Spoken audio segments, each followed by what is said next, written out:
Russia's story begins not in the gleaming towers of Moscow or the grand palaces of St. Petersburg, but in the vast forests and river valleys of Eastern Europe over 1,000 years ago.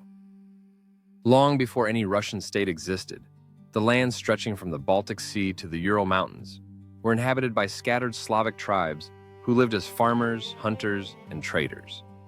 These early Slavs had migrated eastward from Central Europe during the first millennium AD, settling along the great waterways that would one day become the arteries of a sprawling empire.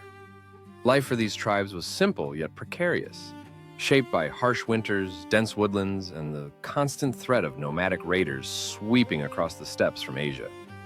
It was into this world that the Varangians arrived during the 9th century. These Swedish Vikings, known in the East as the Rus, were skilled warriors and merchants who sailed down from Scandinavia across the Baltic Sea and navigated the intricate network of Russian rivers. According to the primary chronicle, the earliest historical record of the region, the Slavic tribes invited the Varangian leader Rurik to rule over them in the year 862, bringing order to their fractious communities. Whether this account reflects genuine events or later political mythology remains debated among historians. But what is certain is that a fusion between Scandinavian warriors and Slavic populations gave birth to the first Russian state. Rurik's successor, Oleg, moved the capital south to Kiev around 882, establishing what became known as Kievan Rus, a loose federation of principalities united under a single dynasty. Kievan Rus flourished as a trading hub, connecting Scandinavia with Byzantium and the Islamic world. Merchants transported furs, honey, wax, and slaves down the Dnieper River to Constantinople, returning with silks, spices, and precious metals. This commercial prosperity brought cultural transformation as well. In 988, Prince Vladimir the Great made a momentous decision that would shape Russian identity for centuries to come. He converted to Orthodox Christianity, adopting the faith from Byzantium rather than Catholic Rome. This choice aligned Rus culturally and religiously with the Eastern Roman Empire and distanced it from Western Europe. Byzantine missionaries brought not only religion but also literacy, introducing the Cyrillic alphabet and translating religious texts into Old Church Slavonic. Churches and monasteries were constructed across the realm, and Kiev became known as the mother of Russian cities, adorned with golden dome cathedrals that reflected Byzantine architectural splendor. Yet Kievan Rus was never a centralized state in the modern sense. Power was divided among numerous princes who ruled semi-autonomous territories and frequently quarreled over succession and land. This internal fragmentation left the realm vulnerable when catastrophe struck from the east. In 1237, the Mongol armies of Batu Khan, grandson of Genghis Khan, swept into Russian lands with devastating force. City after city fell to the invaders. Kiev was sacked in 1240, its population slaughtered, and its treasures plundered. The Mongols, who established the Golden Horde as their Western Khanate, did not occupy Russia directly, but instead imposed tributary rule, demanding regular payments of silver and forcing Russian princes to travel to the Mongol capital to receive approval for their positions. This period, lasting over 2 centuries, is often called the Mongol yoke, and its effects were profound. Trade routes shifted, cultural contacts with Byzantium weakened, and Russian principalities turned inward, developing distinct political traditions shaped by autocracy and submission to overwhelming force. During these dark centuries, one principality began to rise above the others. Moscow, initially an insignificant settlement in the dense forest northeast of Kiev, grew in power under cunning and ruthless princes. The Muscovite rulers collaborated with the Mongols, collecting tribute on their behalf and using this position to expand their own territory at the expense of rival principalities. Moscow's strategic location at the crossroads of major trade routes and its distance from the steppe frontier provided advantages. The city also became the seat of the Russian Orthodox Church in the 14th century, conferring religious legitimacy upon its princes. By the late 15th century, Moscow had absorbed most of its neighbors and stood poised to challenge Mongol authority itself.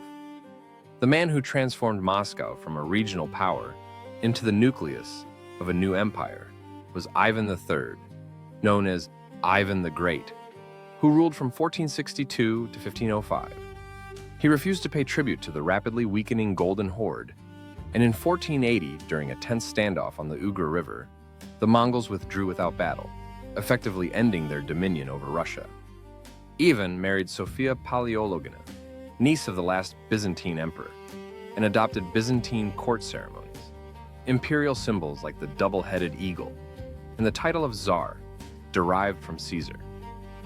Moscow now styled itself as the Third Rome, the successor to Constantinople, as the defender of Orthodox Christianity.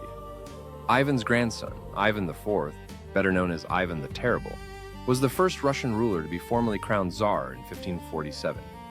His reign saw the conquest of the Tatar Khanates of Kazan and Astrakhan, opening the way for Russian expansion into Siberia and Central Asia. Yet Ivan's rule also descended into paranoia and brutality.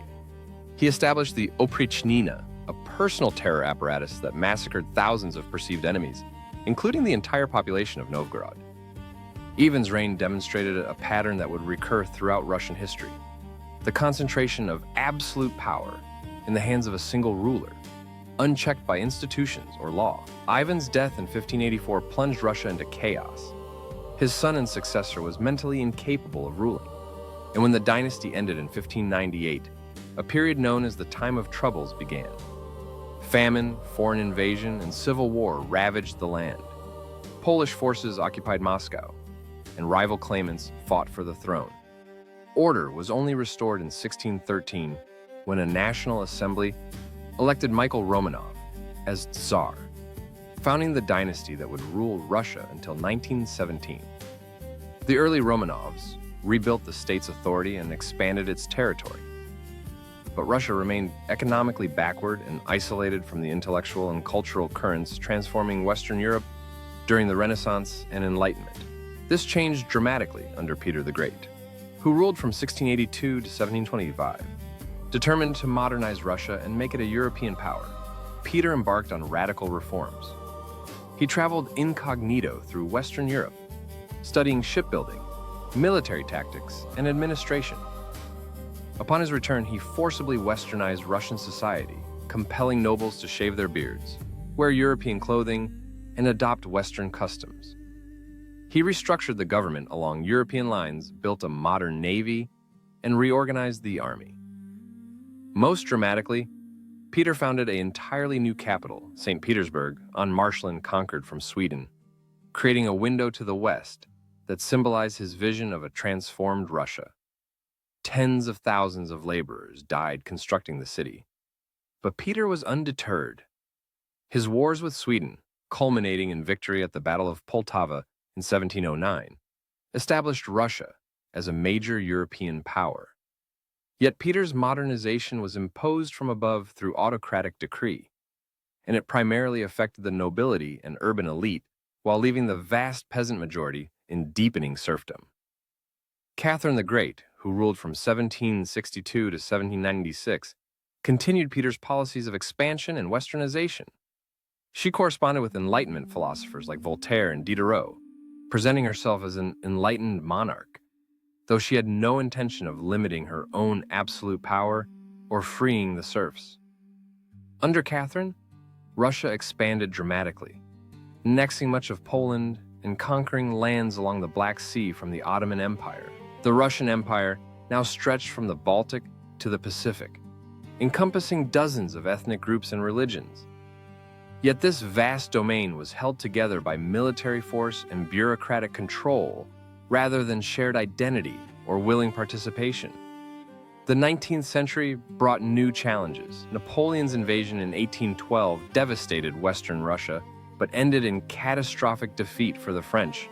When their army was destroyed during the winter retreat from Moscow, Russia's role in defeating Napoleon elevated its prestige, but exposure to Western ideas during the subsequent occupation of France planted seeds of discontent among educated Russians.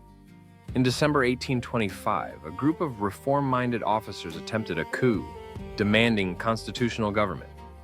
The Decembrist revolt was crushed, and its leaders executed or exiled to Siberia.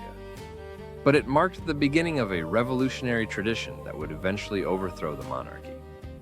Tsar Nicholas II responded with increased repression, expanding the secret police and censorship.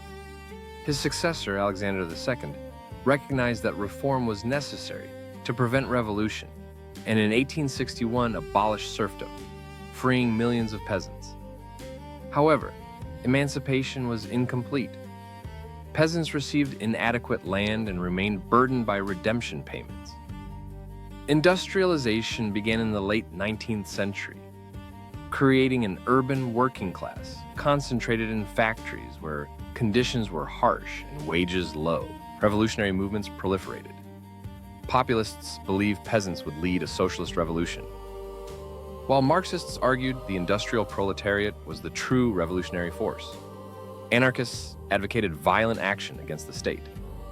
In 1881, revolutionaries assassinated Alexander II, leading his son Alexander III to impose harsh reactionary policies.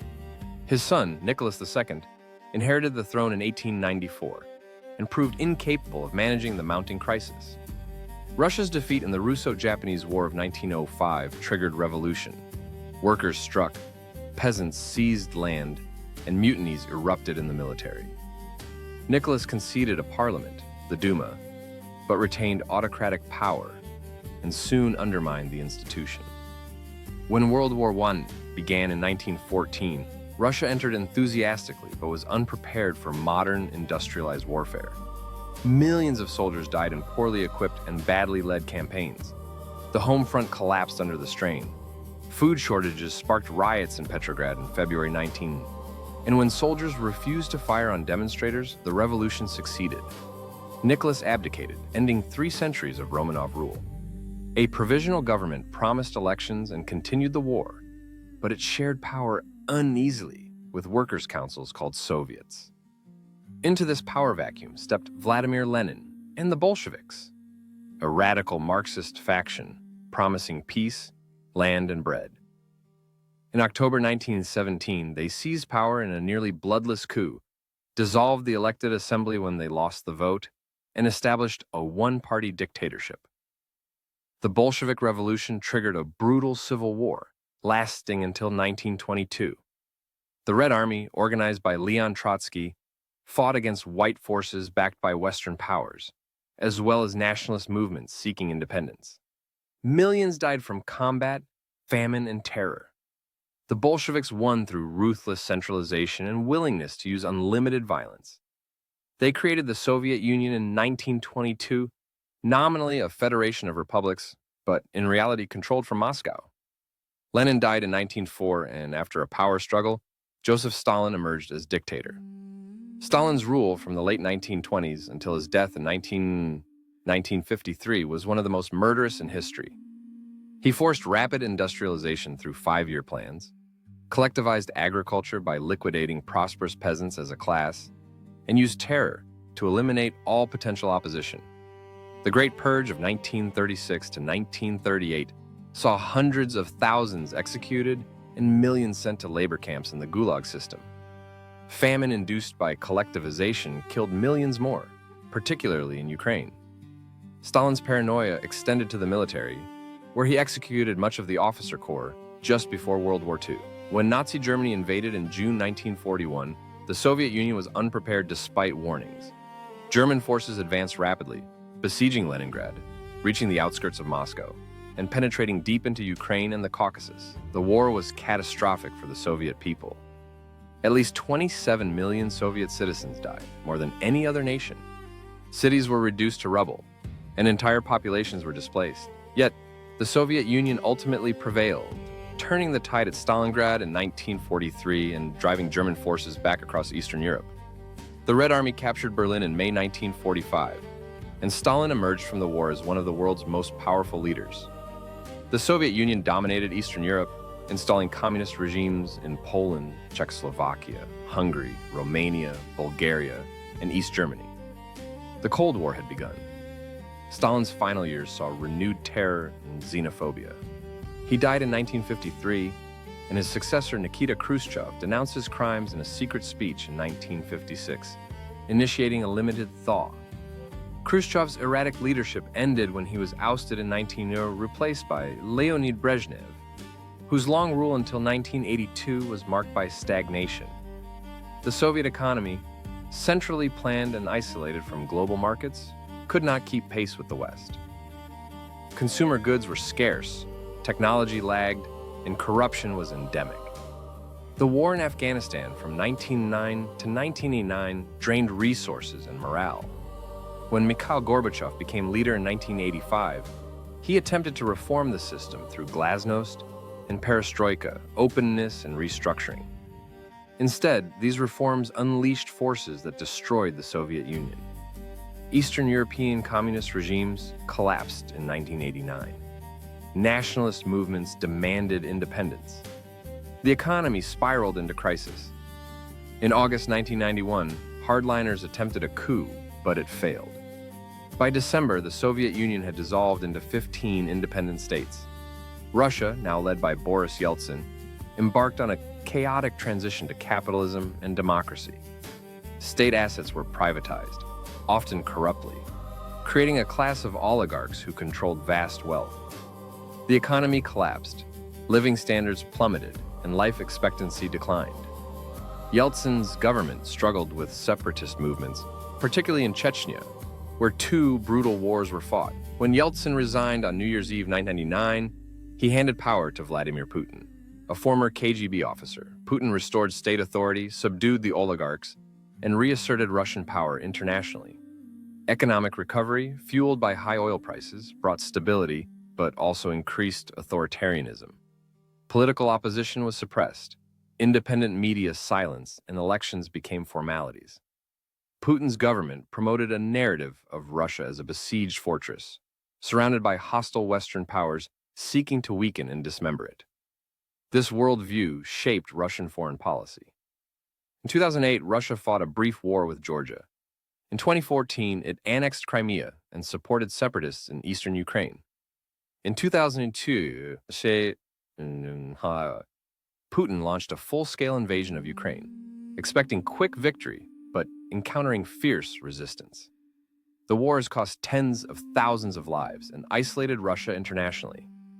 Yet Putin's regime has tightened control, crushing remaining dissent and rewriting history to glorify Soviet achievements while minimizing Stalin's crimes. Official narratives emphasize Russia's unique civilization, distinct from and superior to the decadent West. What records vanished? Throughout Russian history, authorities have suppressed inconvenient truths. Soviet archives documenting the scale of Stalin's terror remained closed for decades. When briefly opened in the 1990s, they revealed horrors exceeding previous estimates, but many files were destroyed or remain classified. Documents detailing collaboration between Soviet and Nazi officials before 1941, the full extent of Gulag deaths, and the details of Soviet war crimes have been selectively released or concealed. Under Putin, archives have been restricted again, and laws criminalizing certain historical interpretations have been enacted. The Memorial Society, which documented Soviet repression, was shut down in 2021.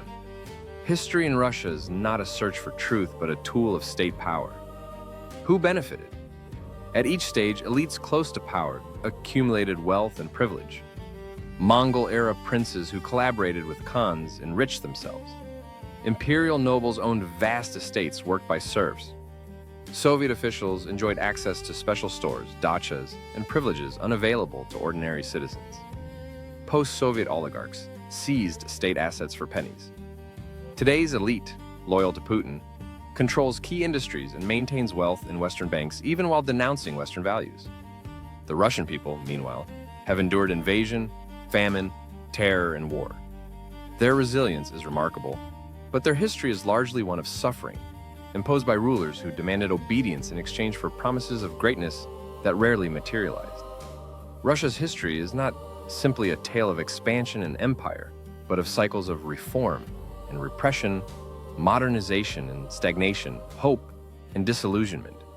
It is a history where geography, climate, and external threats shaped a political culture favoring strong centralized authority over individual freedom. where rulers justified autocracy as necessary for survival, and where dissent was equated with treason.